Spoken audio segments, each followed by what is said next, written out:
الحمد لله الذي أنزل على عبده الكتاب ولم يجعله عوجا والصلاة والسلام على سيدنا ومولانا وحبيبنا وشفيعنا سيدنا محمد وعلى آله وأصحابه وخلفاء الراشدين ومن تبعهم بإحسان إلى يوم الدين. moo ko jullit yi ñu ngi del si waateen ci guddi ajjuma bi tombeek le 8 avril muy le ñaar fukki fan ak juróom benn ci weeru Sha'ban 1442 hijriyan. waaw ñuy wax rek ni guddi ajjuma tey bi dañ ko reprogrammé. waaw parce que wax dëgg yàlla defoon naa ko depuis démb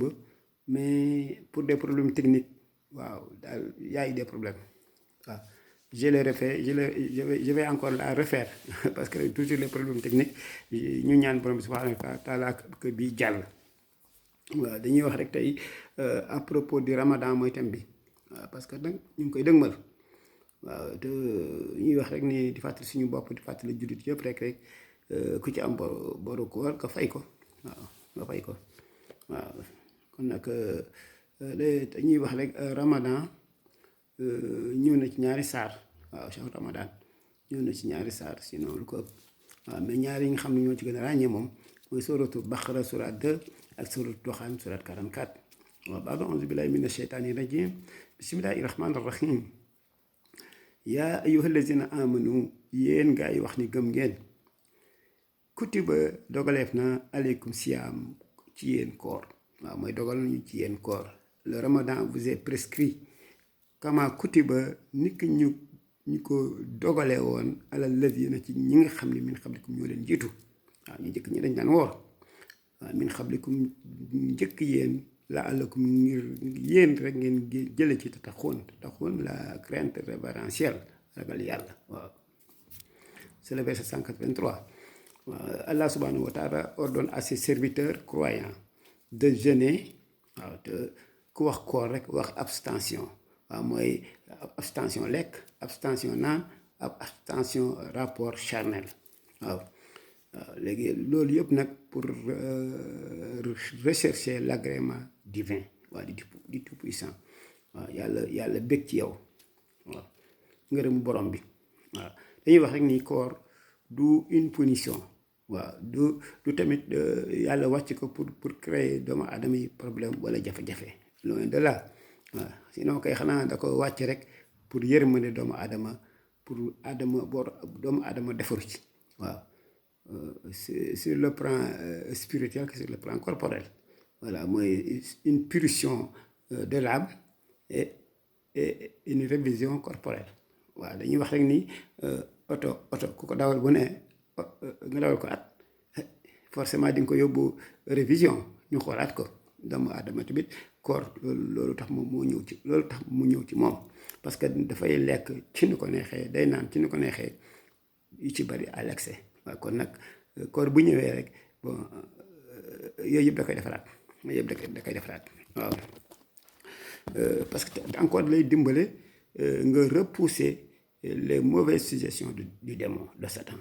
waaw parce que seytaane du tàggale ko doomu aadama tant que nërmeelu ko comme ni mu nërmeele maam Adama alayhi salaatu wasalaam ak Hawa. voilà kon mu ngi noonu moo tax nag dalay dimbale ba nga mën a résister. waaw ba nga mën a résister. waaw noonu la il l'avait prescrit aux générations passées. waaw c'est pourquoi il a réitéré cela pour les musulmans. waaw moo tax mu dellu si ko indi ko jox ko doomu aadama yi pour que ñu tirer ci un grand intérêt. nee na ayyaman ma'duudaat nee na ay bés yu limu lañu. waaw il l'a fait à des jours comptés avant qu'il ne soit une prescription trop excessive. waaw loolu la moo tax bëggul mu nekk lu jafe ci doomu aadama moo tax mu presque rek ci mu nekk ci benn weer dans l'année. waaw comme au début de l'ère islamique waaw nit ñi dañ daan woor 3 fois chaque 3 jours chaque mois. waaw mais nag bi verset bi wàccee moom la wax carrément ni ñuy koor gi moom 1 mois la. waaw pour wax ni rek koor doomu aadama daf ci defaru surtout nag célibataires yi. waaw parce que ñëw na ci ñaari saxiix yi. waaw te bu ñu waxee ñaari saxiix rek mooy Buxaari et Muslim. waaw mooy Cheikhaani ñoom dañuy wax ni yonent bi sallallahu alayhi wasallam wax na ni yéen xale yi yéen ndaw waaw nee na képp koo xam ne mën na assurer le mariage waaw le ménage na marié wu waaw ki nga xam ne il n'a pas les moyens nee na nay woor waaw dina parce que ça sera pour lui une protection da koy dimbale da koy jàppale waaw te xam nga rek yi wax rek ne il sera une protection contre ses pulsions waaw mooy parce que boo lekkee naa ne rek am sa xel ci lu mu dem waaw te nag day fekk nag quand tu es marié c'est pas grave voilà mais nag boo marié wul moom là c'est ça le problème voilà man kaana minkum nee na képp koo xam ne bokk na minkum ci yéen maridan mu feebar aw ala safarin wala mu tukki fa iddatun nee na lim min ayaamin waxara yeneen bés yooyu xam ni moom la feebar wala bés yooyu xam ni moom la tukki nee na ko lim xam ni loolu bor la da ko war a fay nee na wa alal lazina yutiquunahu nag ki nga xam ne nag mënul supporter la faim pendant le voyage wala pendant la maladie nee na kooku fa fidyatun ta'aamu miskin waaw c'est-à-dire ki nga xam ni mënul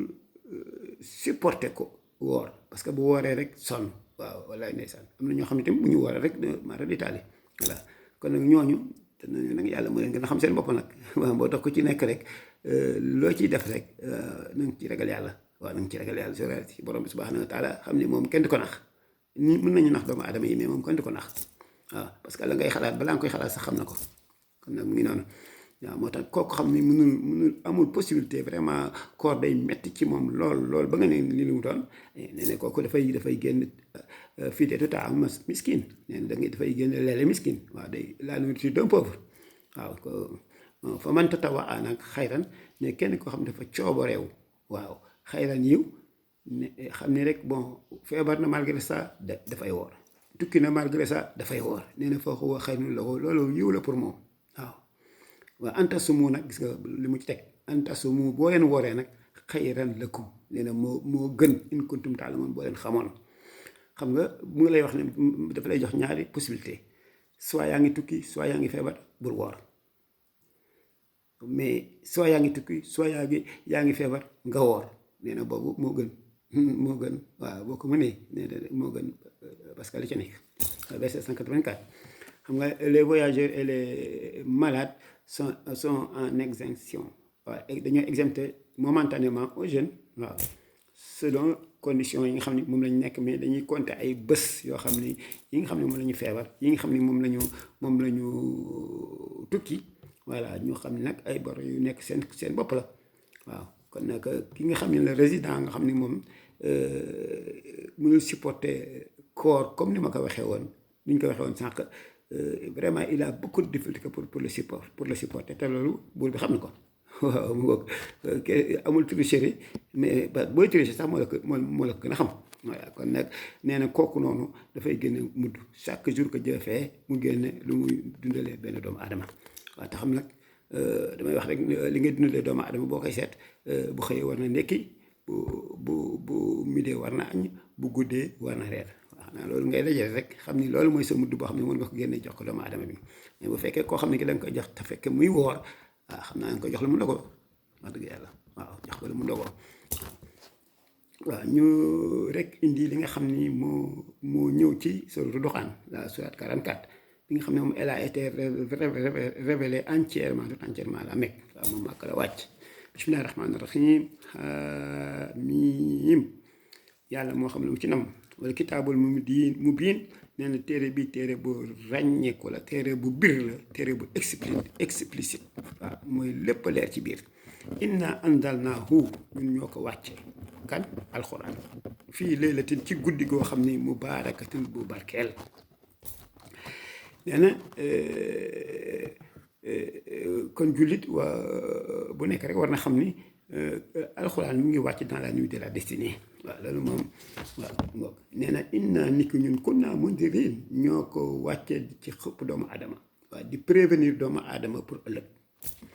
waaw Allah subhanahu wa taala a fait descendre le glorieux Coran dans une nuit bénie appelée la nuit du décret dans le mois de Ramadan. am na ku ñuy wax Atiya Ben al Aswad moom dafa mës a laaj Ibn Abbas wax ko ne man daal sama xel mu ngi jax-jaxi waaw ma ngi jax-jaxal waaw parce que bu may réciter laaya yi weeru koor xam ni ci la ñuy wàcce alxuraan. Le mois de Ramadan est celui au cours duquel le Coran a été révélé. Wala nous l'avons fait descendre dans une nuit bénie. waaw boobu tamit ñu ngi ko wàcce ci guddi goo xam ne dafa barkeel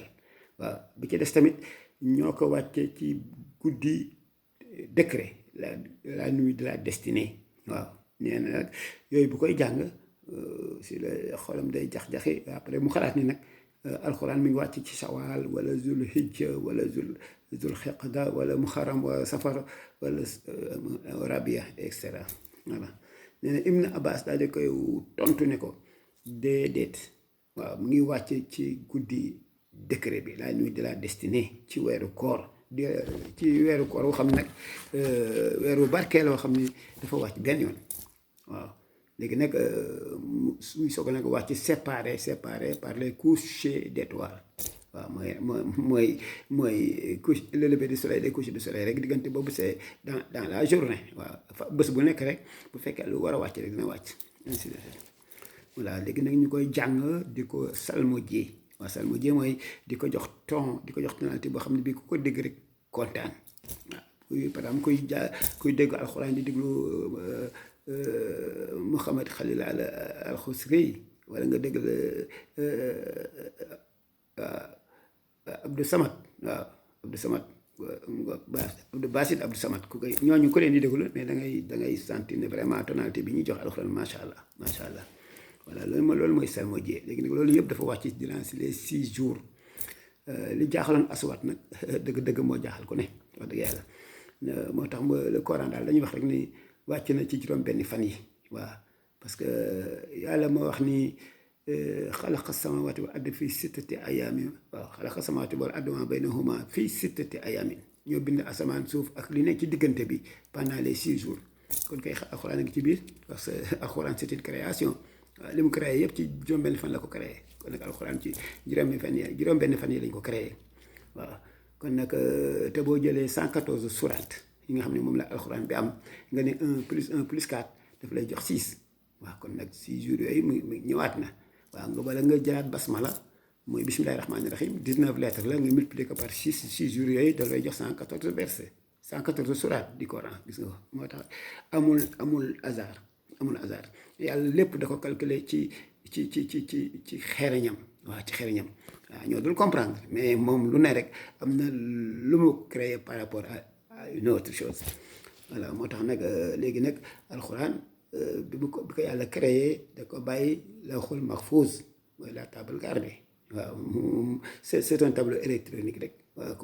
suñu jamono moom ñun loolu la ñuy jàngal bu njëkk ba da ngay wax ne ardoise la en fait wala tablette la mais léegi da ngay xam ne rek c'est un tableau électronique il y a toutes les données des humains waaw toutes les données des humains se trouvent là-bas